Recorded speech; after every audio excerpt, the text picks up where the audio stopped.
Bismillahirrahmanirrahim. Alhamdulillah rabbil alamin wassalatu wassalamu Amin. ala Rasulillah wa ala alihi wa sahbihi ajma'in. Amin. Ya Allah ya Tuhan kami, ampunkanlah dosa-dosa kami, ampunkanlah Amin. dosa mak dan ayah kami. Ya Allah ya Tuhan, Amin. kau kasihanilah kami, kau kasihanilah Amin. mak dan Amin. tenangkanlah hati kami. Ya Allah ya Amin. Tuhan kami, hidupkan kami dengan iman, matikan kami Amin. dengan iman. Rahmatika ya Amin. sallallahu alaihi sayyidina Muhammad wa ala alihi wa sahbihi wasallam. Alhamdulillah rabbil alamin. Amin. Amin. Amin. Assalamualaikum warahmatullahi wabarakatuh. Waalaikumsalam warahmatullahi wabarakatuh.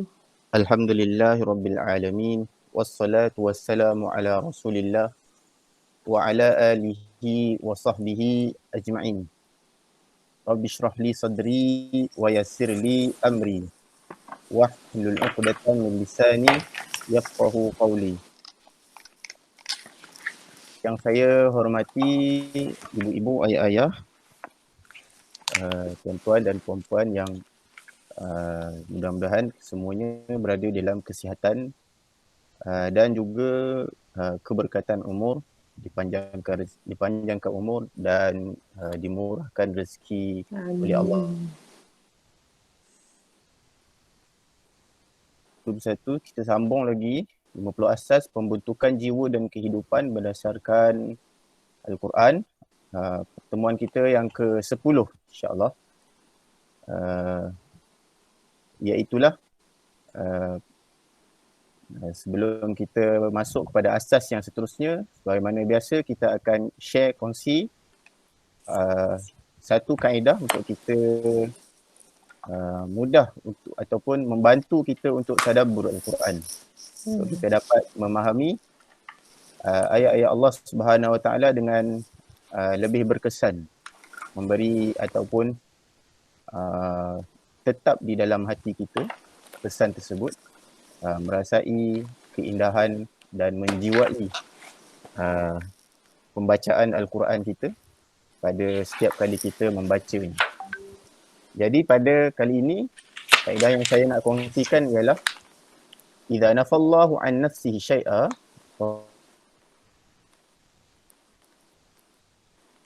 sesuatu daripada dirinya, ia bermaksud menetapkan sesuatu yang berlawanan dengannya. Maksudnya kalau Allah dia nafikan sesuatu sifat kekurangan daripada diri dia, ia bermaksud Allah bersifat dengan sifat yang berlawanan dengan apa yang dinafikan tersebut. Contohnya kat sini saya bagi, apabila Allah Subhanahu Wa Taala berfirman la ta'khudhuhu sinatun wala naum. Allah tidak mengambil ataupun tidak mengantuk dan tidak tidur. Sinah ialah nuas ataupun kita katakan permulaan tidur. Maksudnya kita sudah di antara sedar dengan tidak. Apabila Allah menafikan sifat mengantuk dan sifat tidur itu daripada diri dia, ia membawa maksud kepada kesempurnaan sifat hidup bagi Allah yang tidak ada sebarang unsur keterlekaan.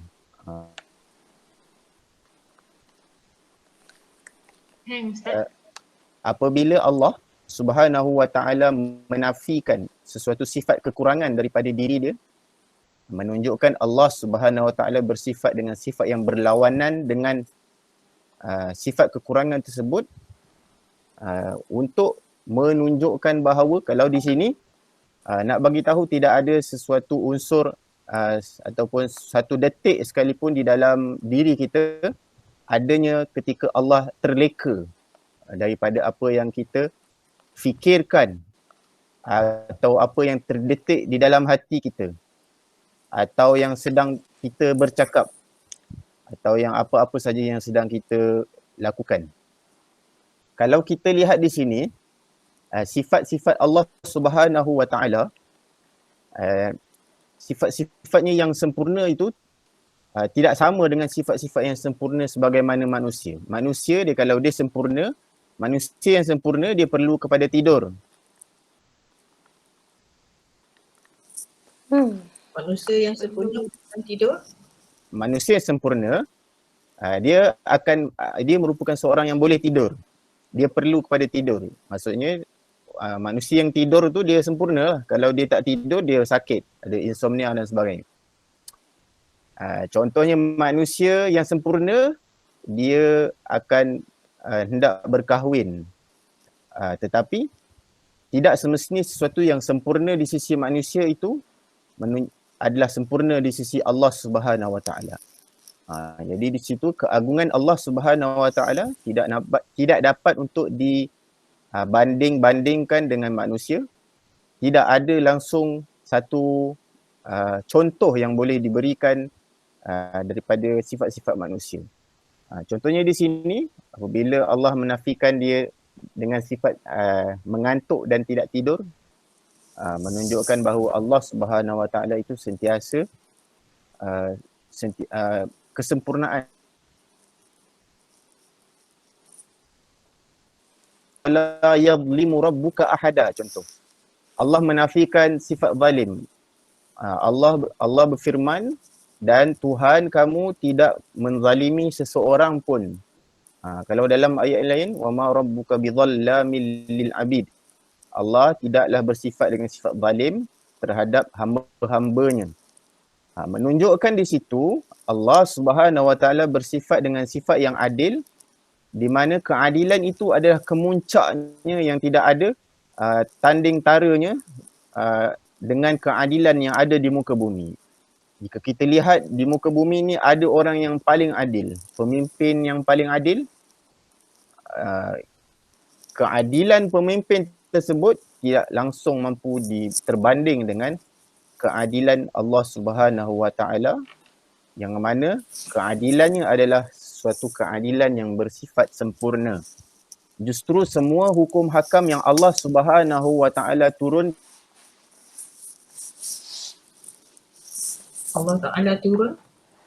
hukum hakam yang Allah Subhanahu Wa Taala turunkan kepada manusia, ia adalah hukum hakam yang terkandung di dalamnya keadilan yang sempurna.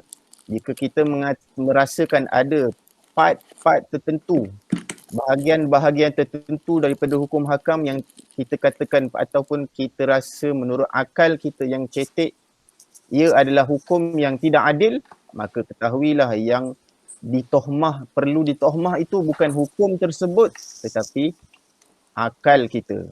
Kerana apabila telah sabit suatu hukum yang Allah Subhanahu Wa Taala turunkan, maka kita faham bahawa itu adalah hukum yang paling adil. Tidak ada ketetapan yang lebih adil daripada ketetapan yang telah Allah Subhanahu Wa Taala turunkan. Okey, seterusnya. Motivasi ataupun satu galakan untuk kita berusaha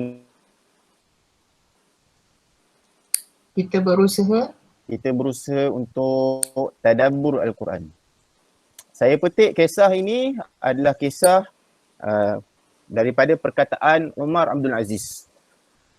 Firman Allah Subhanahu Wa Taala, "Inna waliyallahu alladhi nazzala al-kitab wa huwa yatawallas salihin." Sesungguhnya pelindungku ialah Allah yang menurunkan Al-Kitab, yang Al-Quran. Dialah, yakni Allah, yang melindungi orang yang saleh. Surah Al-A'raf ayat 96. Maksudnya orang yang saleh ni adalah orang yang yatawalla. Yatawalla, kataan yatawalla, wa huwa yatawallas salihin. At-tawalli, maksud at-tawalli ni orang yang bertanggungjawab terhadap orang yang di bawah tanggungannya. Contoh sebab tu kita namakan sebagai bapa itu ialah wali kepada anak perempuannya, maksud dia yang bertanggungjawab. Bapa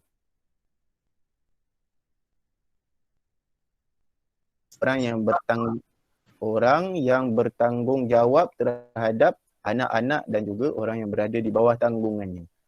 Kalau kita panggil pemimpin, kita sebut sebagai waliul amri, wali, pengurus ataupun orang yang bertanggungjawab menguruskan urusan orang ramai, waliul amr. Jadi di sini Allah Subhanahu Wa Taala disebut sebagai bertanggungjawab terhadap orang soleh. Daripada ayat ni diceritakan bahawa Umar bin Abdul Aziz ketika hampir meninggal dunia, dikatakan ditanya kepada beliau, "Wahai Umar, kamu ada anak 12 orang." Dia ada anak 12 orang. Tidak ada hartakah yang ditinggalkan untuk mereka? Maksudnya Umar Abdul Aziz ketika dia wafat,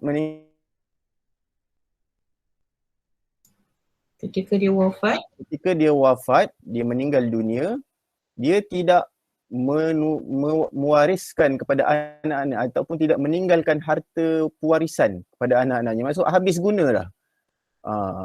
Habis guna. Tak ada harta ke yang kau tinggalkan untuk mereka?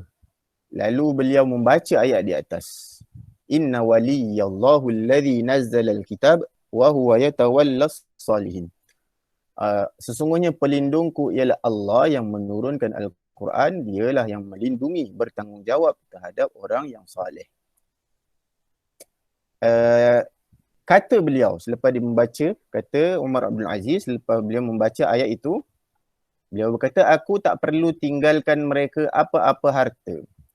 Mereka boleh memilih untuk menjadi orang saleh, lalu Allah menjaga mereka. Atau mereka memilih menjadi orang fasik, maka aku tidak mahu membantu mereka.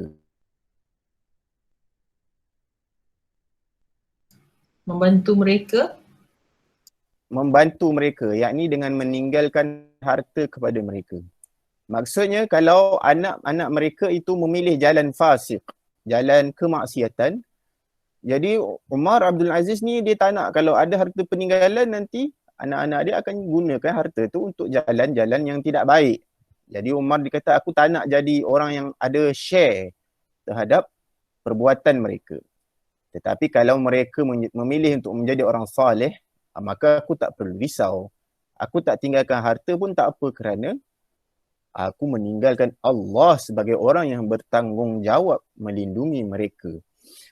Jadi dikatakan anak sebahagian daripada anak Umar Abdul Aziz sehingga kan menginfakkan, ada dikatakan selepas itu mampu menginfakkan 80 ekor kuda untuk dijadikan sebagai harta negara untuk dibawa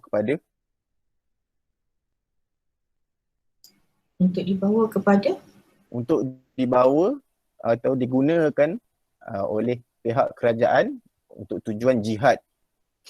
Maksudnya di sini anak-anak Umar Abdul Aziz kaya selepas itu walaupun tidak ditinggalkan harta.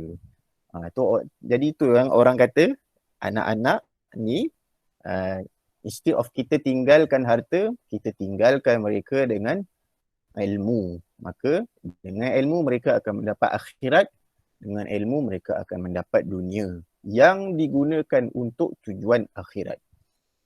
Jadi di situ lihat bagaimana Umar Abdul Aziz begitu terkesan ayat itu terhadap dirinya sehingga begitu yakin bahawa anak-anaknya adalah termasuk di kalangan orang yang saleh sehingga tidak perlu ditinggalkan harta, sebaliknya ditinggalkan dengan ilmu yang menjadikan mereka orang-orang yang saleh.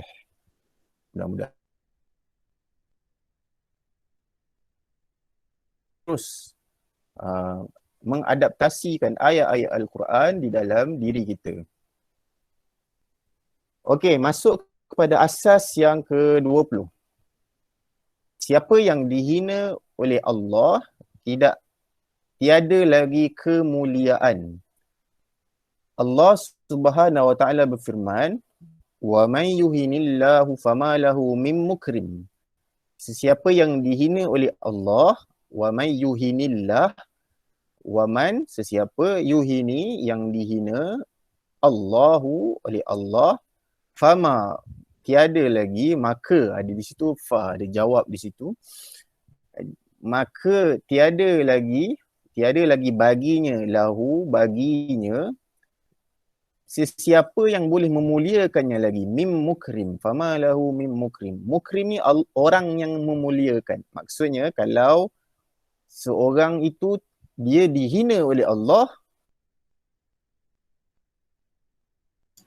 Dia dihina oleh Allah. kalau satu orang tu dia dihina oleh Allah Subhanahu Wa Taala, kemudian satu dunia memuliakan dia, menganggap dia sebagai orang mulia, maka tidak ada lagi sebenarnya kemuliaan pada diri dia. Surah Al-Hajj ayat 18. Latar belakang ayat. Allah Subhanahu Wa Taala menceritakan tentang hamba-Nya di dunia dan di langit. Matahari, bulan, bintang, gunung, ganang, tumbuhan dan binatang, semuanya sujud kepada Allah. Kemudian Allah menceritakan tentang bahawa mentauhidkan Allah itu adalah kemuliaan, dapat difahami daripada itu mensyirikkan Allah adalah kehinaan. Allah menceritakan tentang sujud kepada Allah, maksudnya tauhid kepada Allah itulah kemuliaan. Jadi dapat kita faham bahawa mensyirikkan Allah itu adalah satu kehinaan. Melakukan maksiat kepada Allah itu adalah kehinaan. Kemuliaan hakiki.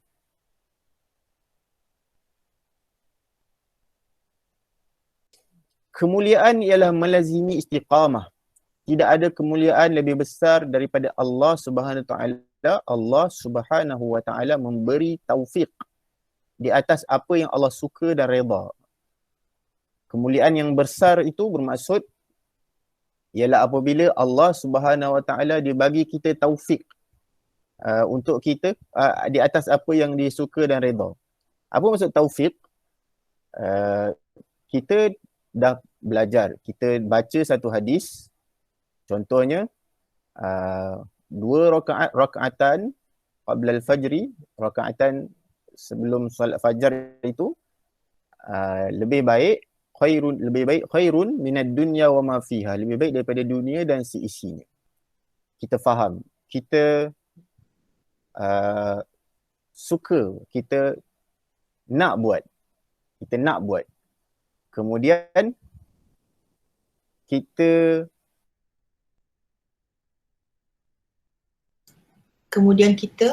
Kemudian apabila sampai waktu subuh, telah masuk waktu subuh, walaupun kita tahu dan kita hendak buat, di situ kita nampak telah ada hidayah, kita nak buat. Tetapi kalau Allah tidak memberikan taufik, contoh malam tu kita dah niat pagi ni aku nak bangun, nak solat sunat fajar, nak bangun awal sikit solat sunat fajar. Kalau Allah tak beri dia taufik, dia bangkit, tiba-tiba dia menjadi malas selepas itu.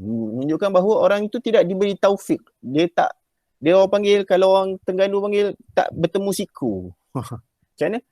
Maksudnya dia nak buat dah, tapi dia tidak dapat taufik. Orang panggil masuk ke dalam ibadah tu. Macam mana ayat dia? Payah agak nak buat taufik ni.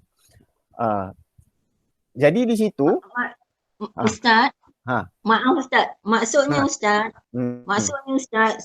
ayat ni menjelaskan kita bahawa tiap apa yang amal ibadah yang kita mampu buat tu adalah semua dengan taufik daripada Allah. Dengan sendiri kalau kita pegang pada tu, perasaan riak akan tidak timbul. Betul Ustaz? Betul. Itu maksud dia. Maksudnya kita sedar yang kita buat tu adalah di atas orang panggil atas taufik Allah. Keizinan Allah Subhanahu Wa Taala. Itu memberi gambaran yang lebih tepat kepada perkataan taufik. Maksudnya di situ keizinan, dia dapat buat tu taufik. Jadi kita buat tu bukan kerana kita rajin, tidak. Bukan kerana kita semata-mata faham, tidak. Tetapi kerana taufik daripada Allah. Inilah wali Allah yang sebenar, yang tidak pernah takut dan bersedih dengan dunia. Bukannya wali ni yang boleh berjalan di atas air, boleh terbang di udara, kata Imam Syafi'i. Tetapi wali ni ialah orang yang mentaati Allah dan Rasul. Apabila didapati satu sunnah, maka dia amalkan.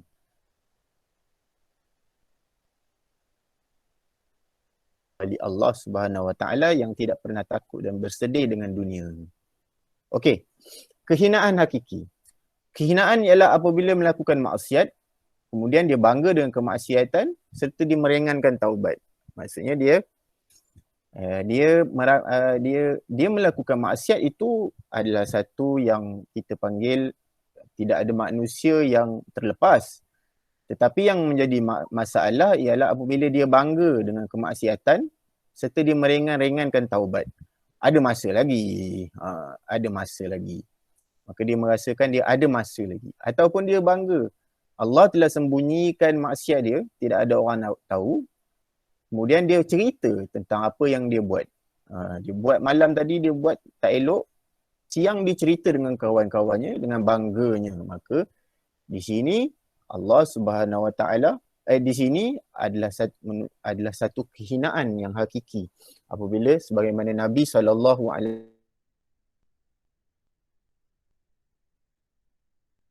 Allah Subhanahu Wa Taala mengampunkan kullu ummati mu'afa, setiap umatku diampunkan illa kecuali al-mujahirun, kecuali orang-orang yang mujahir, iaitu menzahirkan kemaksiatan dia. Dia bangga dengan maksiat dia. Orang begini dia tidak diampunkan melainkan setelah itu dia merasa malu dan dia bertaubat.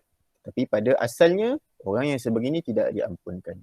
Orang yang maksiat je diampunkan ialah orang yang dia buat maksiat dalam keadaan dia kalah dengan nafsu dia, tapi dia tahu dan dia sedar itu maksiat, dia sedar dia berdosa. Orang yang begini dia diampunkan. Walaupun dia tahu hal itu dosa, tapi dia kalah dengan nafsu, kemudian dia menangis, dia bertaubat, maka orang ini mulia, tidak hina. Begitu juga apabila seorang telah dihina oleh Allah, tidak kira semua manusia memuliakannya sekalipun, tidak mengubah langsung hakikat. Maka layanan kita kepada orang tersebut berbeza. Ataupun orang tu ada pangkat, maka layanannya berbeza. Tetapi kalau tetamu yang datang tu orang biasa, orang kebanyakan, maka mungkin layanannya tidak sama sebagaimana kita melayan orang yang ada duit ataupun orang yang ada jawatan. Jadi pada hakikatnya sebenarnya kemuliaan yang kita berikan kepada orang itu tidak mengubah hakikatnya sekiranya orang itu telah dihina oleh Allah kerana maksiat yang dia lakukan. Itu yang nak dimaksudkan dengan wa may yuhinillah fama lahu min mukrim. Selesai asas yang ke-20. Asas yang ke-21. Melazimi orang yang benar. Melazimi orang yang benar. Allah Subhanahu Wa Taala berfirman, ya ayyuhalladzina amanu taqullaha wa kunu ma'as sadiqin. Wahai orang yang beriman, ya ayyuhalladzina amanu ittaqullah, adalah fi'il ataupun kata suruh. Maksudnya perintah daripada Allah Subhanahu Wa Taala, dan hendaklah kamu wa kunu ma'a, bersama as-sadiqin, golongan yang benar. Surah At-Taubah ayat 119. Kalau kita lihat daripada literal ataupun zahir ayat, di sini menunjukkan perintah untuk kita sentiasa melazimi orang yang benar. Tapi macam mana kita nak tahu orang tu berada di kalangan orang yang benar ataupun orang yang salah? Maka di situ memerlukan kepada kita sendiri, memerlukan kepada tasabbut, iaitulah kita mesti mendapatkan kepastian, bukan mengikut-ikut. Latar belakang ayat. Allah menceritakan tentang kisah jihad yang begitu panjang, ujian besar dalam menegakkan agama. Lalu Allah mengingatkan agar kita sentiasa bersama dengan golongan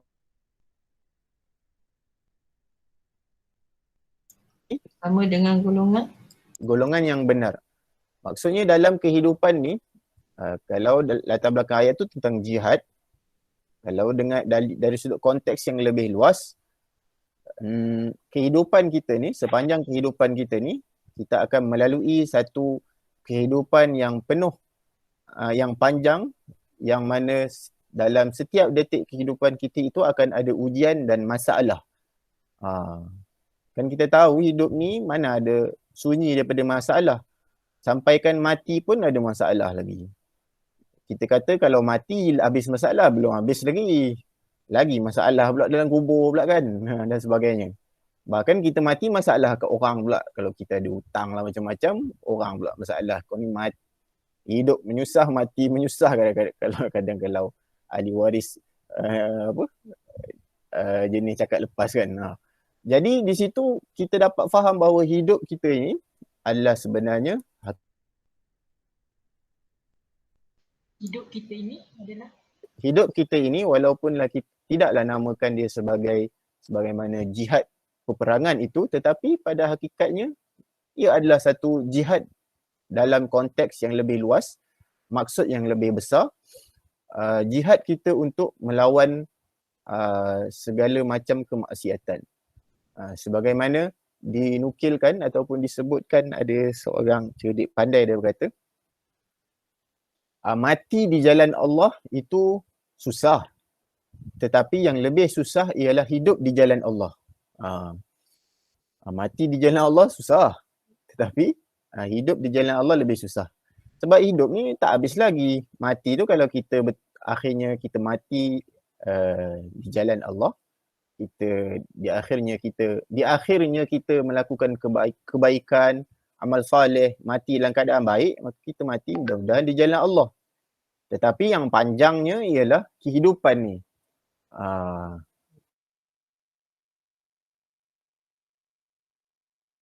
Terakhir, tetapi hidup ini lebih panjang. Untuk kita nak pastikan sampai kepada nafas yang terakhir itu adalah hela nafas yang baik, amal soleh. Bukannya sepanjang hayat kita baik, tiba-tiba akhir kita melakukan maksiat. Lalu mati di dalam maksiat. Itu yang kita takut.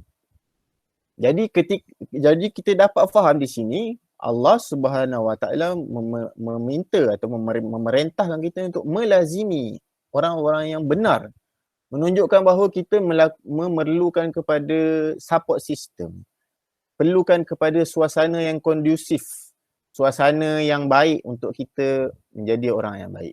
Bukan bermaksud kita meminggirkan orang yang pada zahirnya tak baik, tidak, tetapi kita mestilah menghidupkan environment kita yang berada di sekeliling kita, suasana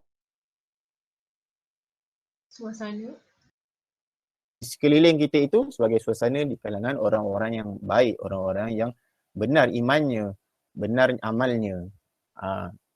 Lalu daripada suasana itulah kita dapat keluar untuk pergi mengajak lebih ramai untuk mengajak lebih ramai orang untuk masuk ke dalam kumpulan itu, ke dalam suasana itu. Barulah kita boleh ajak mungkin kawan-kawan kita yang masih lagi kita nampak buat tak baik secara jelas, diajak sedikit demi sedikit. Kadang-kadang ada kawan-kawan kita yang belum tutup aurat, maka bukanlah bererti kita tak boleh berkawan dengan dia, tetapi lama kelamaan kalau sentiasa dia bersama kita, jangan kita yang larut dengan dia, tetapi kita pastikan dia yang larut dengan kita sehingga dia hendak berubah ke arah yang lebih baik. Kerana kita pun sedar kita pun tak baik, kita pun menumpang di antara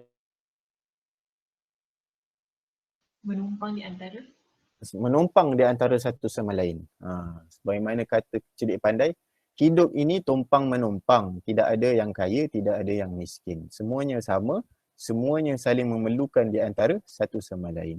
Orang kaya dia tak akan hidup senang kalau tak ada orang yang kutip sampah setiap pagi. Orang kaya tidak akan senang kalau tidak ada orang yang datang membaiki ataupun membaiki dapurnya yang rosak, membaiki rumahnya yang roboh dan sebagainya. Begitulah, saling memerlukan. Maksud orang yang benar. Benar bukan sekadar bercakap benar, tetapi bermaksud benar dalam kepercayaan, perkataan dan perbuatan. Orang yang benar ialah orang yang memiliki hakikat amanah dan jujur. Maksudnya orang yang benar, dia adalah orang yang percaya dengan kepercayaan yang betul, tidak pada syirik dan tahyul, ataupun segala macam khurafat. Sama ada khurafat yang diwarisi ataupun takut-takut yang dicipta sendiri, seperti kita biasa tengok cerita hantu, lalu kita pun takut kepada hantu. Seperti ketakutan yang kita sampaikan kepada anak-anak kecil, takut kepada gelap, takut kepada takut macam-macam lah. Balik tu ada hantu, balik jangan pergi situ, ada ni. Atuk nenek tompang saya nak kencing dan sebagainya. Maka itu semua kepercayaan yang tak betul. Perkataan, maka perkataan-perkataan juga adalah perkataan-perkataan yang benar. Maksudnya kita tidak bercakap bohong. Kita tidak bercakap perkataan-perkataan yang boleh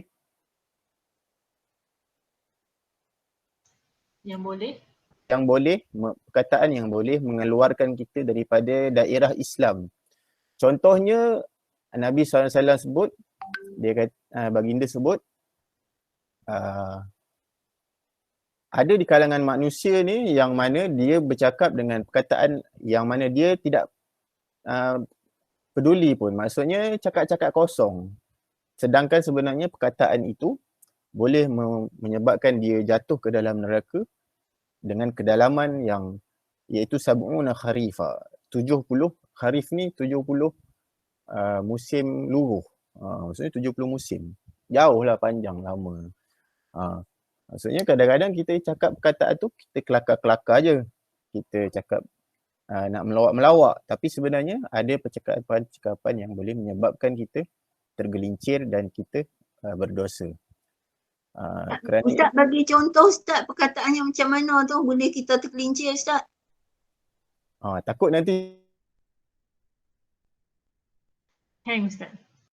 takut saya pula yang tergelincir kalau saya cakap. Kalau Ustaz contoh Ustaz untuk pelajaran Ustaz, bukan Ustaz betul-betul. Contoh lah, tak sampai pula. Contoh. Ada tak di kalangan, ada di antara kita yang mungkin ada kadang-kadang ada dalam cakapan kita yang contoh. Apa contoh ya?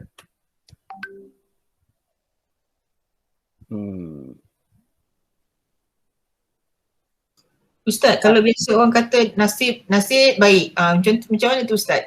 Biasa itu dalam orang Melayu kita lah kan, amalan orang Melayu kita, nasib baik tak pergi, macam tu. Nasib aku tak buat tu, nasib aku tak makan, betul-betul. Tu antara, tidaklah kita kata dia boleh menyebabkan orang tu jatuh ke dalam neraka yang jauh dalamnya, tapi perkataan-perkataan yang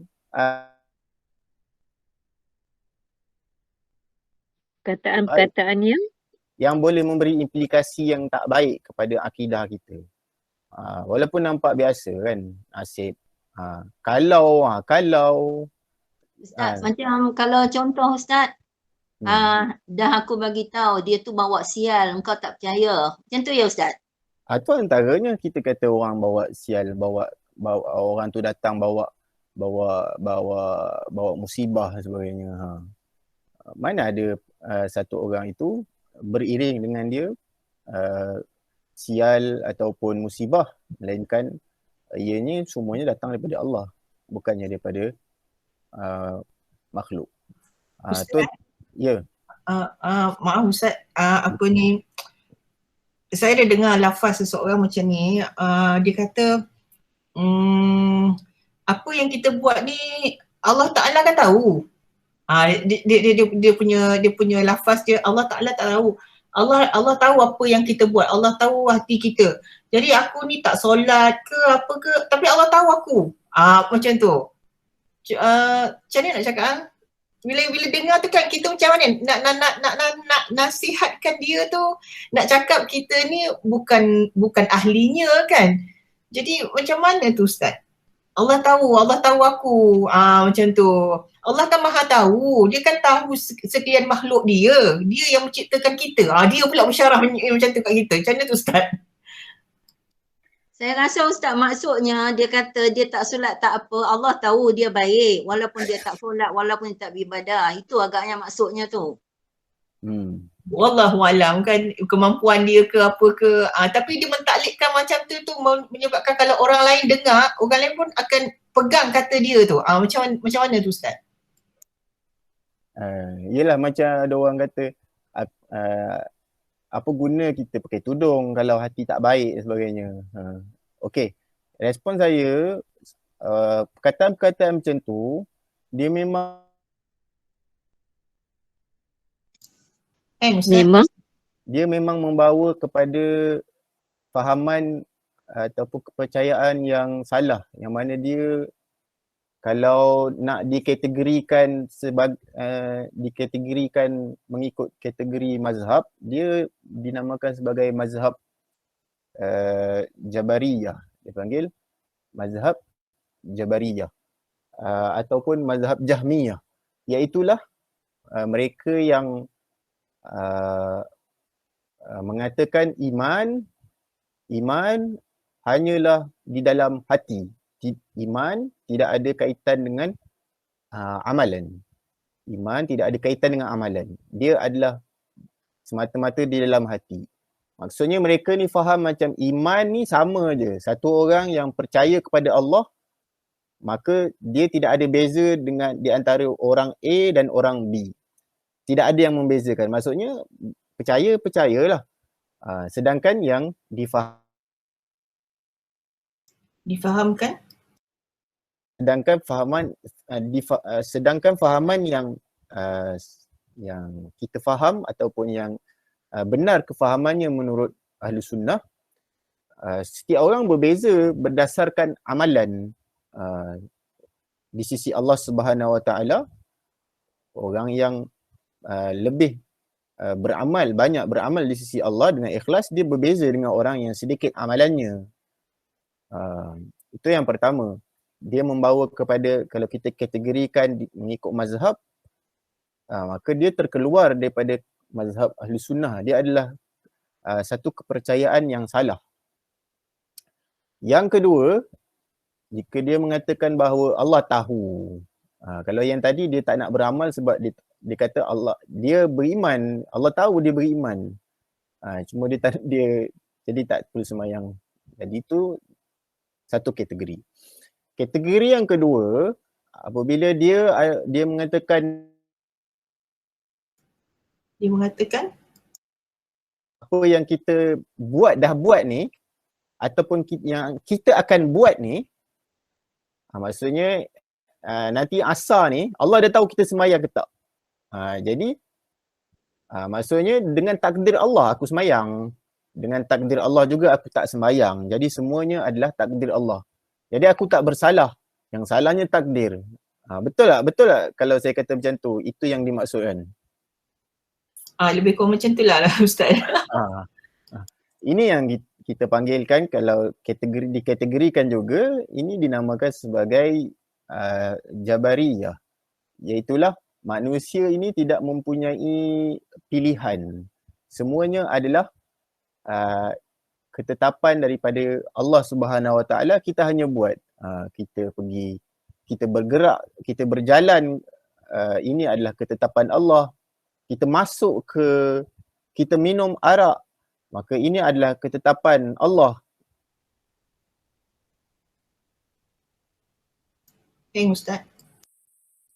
Kalau dia minum arak, maka dia kata aku minum arak kerana qada dan qadar Allah. Aku mencuri kerana qada dan qadar Allah. Kita secara logik akal, kita nak lempang dia ke kita nak usap kepala dia?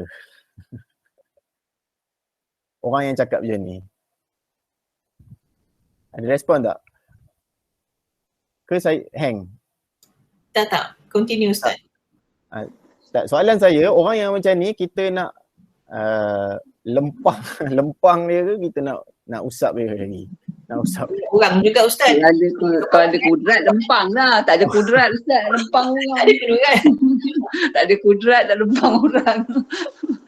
Tak, maksud saya kalau kita lempang dia, kemudian kita kata ini adalah takdir Allah Subhanahu Wa Taala. Bukan aku yang gerakkan, Allah yang gerakkan tangan aku lempang kau. Oh, okey, faham. Oh, faham. Itulah maksud dia. So di situ ada dua Apa Ustaz? kategori lah. Yang pertama, satu orang yang kalau dia kata aku tak sembahyang ni, tapi Allah tahu aku beriman. Maka ini dia mengatakan bahawa iman ni tidak ada kaitan dengan amalan. Dia menyangka bahawa iman ni semata-mata di dalam hati. Ini pun salah. Kerana apa? Apa yang nak membuktikan dia beriman? Hatta kita nak kuburkan orang pun perlu kita tahu dia ni orang Islam ke tak. Macam mana kita nak tahu kalau sekadar dalam hati? Kalau satu orang dia masuk Islam, kemudian dia tidak daftar kerana takut dimarah oleh keluarga, sehingga mati, ahli keluarga dia menyangka dia tidak beriman. Dan dia masih lagi dalam agama asal. Maksudnya di situ, pembuktian kita di sisi hatta di sisi manusia pun kita perlu memerlukan pembuktian tentang keimanan di dalam hati kita. Maka demikian juga di sisi Allah Subhanahu Wa Taala, lebihlah lagi Ustaz. Apa saya cakap ni? Maka di sisi Allah Subhanahu Wa Taala, amalan soleh kita itulah yang membuktikan keimanan kita. Allah Subhanahu Wa Taala tahu, ya betul dia yang masukkan dalam syurga. Orang ni nak masuk syurga, orang ni masuk neraka. Tetapi kita tahu tak? Kita tak tahu. Jadi di situlah yang memerlukan kepada untuk kita beramal, untuk kita buat bahagian kita. Okay. Sebagai penghujung dia, saya katakan bahawa manusia ni kalau kalau dia tidak diberi pilihan, maka dia dia sepatutnya jadi macam malaikat. Kalau manusia tidak diberi pilihan, dia nak buat apa? Lebih baik Allah cipta kita ini sentiasa beramal soleh sebab kita tak diberi pilihan. Seperti malaikat, dia tak diberi pilihan. Dia Ustaz. macam malaikat, dia memang dicipta oleh Allah untuk beribadah semata-mata. Dia tak buat benda lain kan. Tapi manusia ni dia diberi pilihan. Faman syaa falyu'min wa man syaa falyakfur. Siapa yang nak beriman, dia beriman. Siapa yang nak kufur, dia kufur. Kerana itu, manusia dimuliakan lebih pada malaikat menurut ulama. Kerana apa? Manusia ini, kenapa dia lebih mulia daripada malaikat? Kerana malaikat dia beriman tanpa pilihan. Tetapi kita beriman setelah kita diberi pilihan. Maksudnya kita diberi pilihan baik dan buruk, maka kita akhirnya memilih benda yang baik. Mestilah orang yang diberi pilihan itu lebih mulia. Begitulah secara ringkasnya saya punya respon. Begitu juga dari sudut perbuatan, kepercayaan, perkataan dan perbuatan. Maksud orang yang benar tu, dia benar dari sudut perbuatan. Maksudnya dia buat baik lah. Dia buat baik, dia tidak melakukan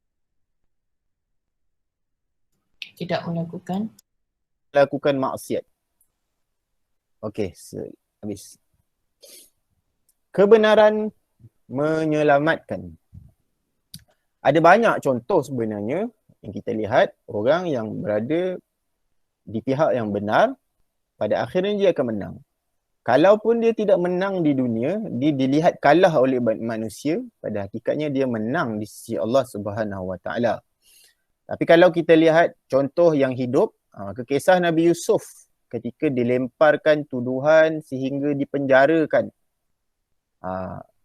Kan Nabi Yusuf, kalau kita baca surah Yusuf tu, kita lihat Nabi Yusuf alaihi salam kan dituduh dengan pelbagai tuduhan untuk melakukan perkara yang tidak baik terhadap isteri raja. Lalu dia dipenjarakan sehingga dia dipenjarakan. Tetapi akhirnya lihatlah orang yang benar, kejujuran menyelamatkannya dan mengangkat kedudukannya. Akhirnya dia ehwal negara. Begitu juga Nabi SAW mendamaikan dua pihak yang bertelagah untuk meletakkan Hajarul Aswad. Lihat di situ bagaimana seorang yang amin, seorang yang terpercaya, dipercayai, terpercaya, berada di atas kebenaran, maka dia yang menjadi, baginda yang menjadi orang yang dipilih untuk mendamaikan di antara dua pihak yang bertelagah. Banyak lagi contoh-contoh lain kan. Kalau dalam kehidupan kita seharian pun kita nampak bahawa walaupun orang yang benar itu akhirnya dia ditohmah, tetapi orang itu hidupnya mulia. Orang itu hidupnya walaupun dia bersedih pada asalnya, tetapi akhirnya orang yang benar ni sehingga akhir dia akan hidup sebagai orang yang mulia. Okey, pengkhianatan memusnahkan. Ini contoh-contoh yang saya bagi. Yang pertama, rasuah menjahanamkan hidup manusia.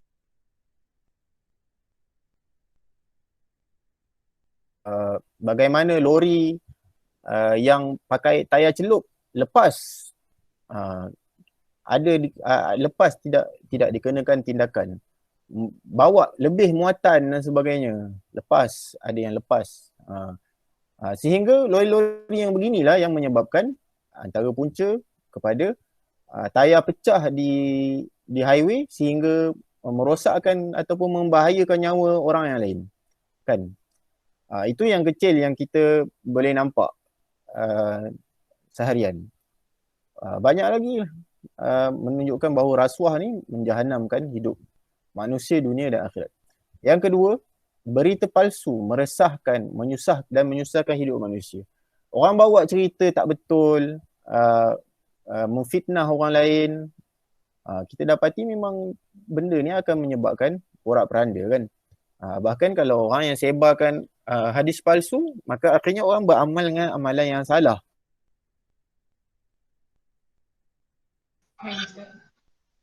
Begitu juga orang yang menyebarkan hadis palsu. Maka ia akan menyusahkan orang.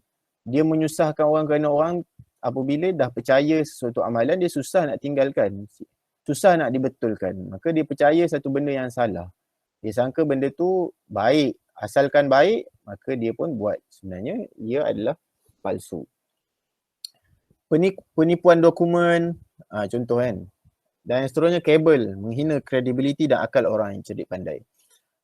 Kadang-kadang satu orang yang lebih layak untuk menyandang sesuatu jawatan tidak diberikan hak dia.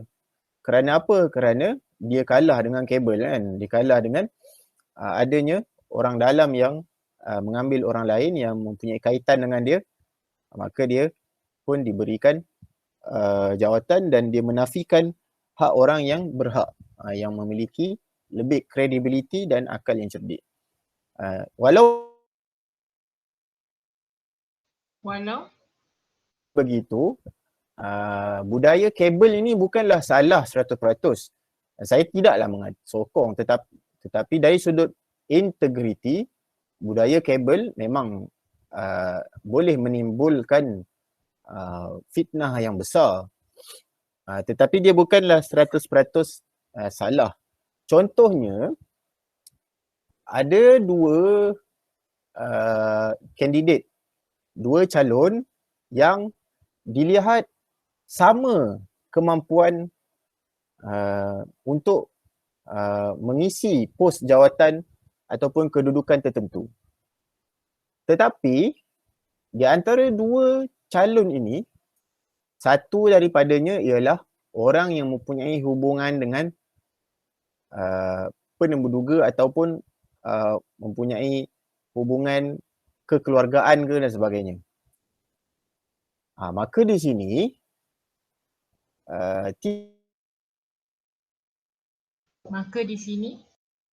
menjadi satu kesalahan untuk orang yang mempunyai hubung kait dengan ataupun kita katakan ada kabel tu, boleh sahaja untuk dipilih walau dan menafikan hak orang yang kedua, kerana kedua-duanya mempunyai kredibiliti yang sama. Dari sudut boleh tak boleh, kita katakan itu tak ada masalah. Tetapi itulah kita panggil keadilan itu bukan sekadar untuk menegakkan keadilan. Adil itu bukan sekadar untuk menegakkan keadilan, tapi mesti mesti dilihat sebagai adil kan. Hukuman ataupun suatu perbuatan kita itu bukan sekadar berdiri di atas keadilan, tetapi dia mesti juga dilihat sebagai adil. Jadi di situ mungkin jika berlaku situasi sedemikian,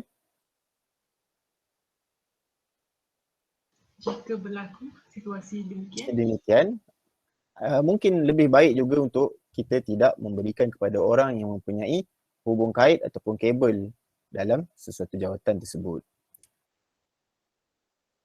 Pendustaan tersebar tanda akhir zaman.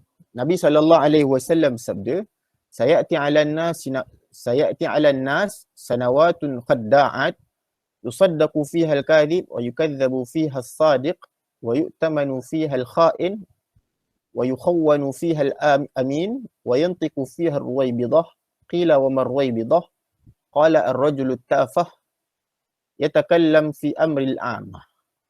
Akan datang kepada manusia tahun-tahun yang menipu. Maksudnya zaman yang menipu tersebar luas. Orang berdusta dipercayai. Orang yang benar didustai. Pengkhianat diberi amanah. Orang yang amanah diberi khianat. Golongan Ruwaybidah akan banyak bercakap. Ditanya siapa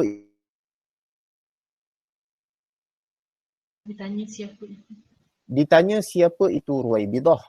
Nabi SAW menjawab, lelaki bodoh yang bercakap tentang urusan orang ramai. Hari ini kita tidak mampu lagi untuk menafikan yang kita telah sampai kepada tahun-tahun ini, tahun-tahun yang disebut ini.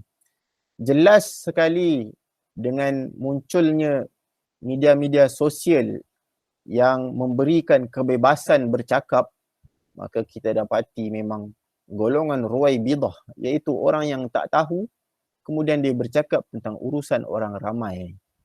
Orang yang tidak mempunyai kepakaran dalam sesuatu bidang, dia bercakap dalam bidang itu. Orang yang tak pandai buat rumah, kalau dia cakap pasal architecture, engineering dalam nak membina rumah, kira-kira sudut sebagai buat rumah, dia cerita pasal rumah, dia bagi tahu orang buat rumah macam ni, bukankah runtuh rumah tu? Kalau satu orang yang tak pandai dalam bidang perubatan, dia cakap kamu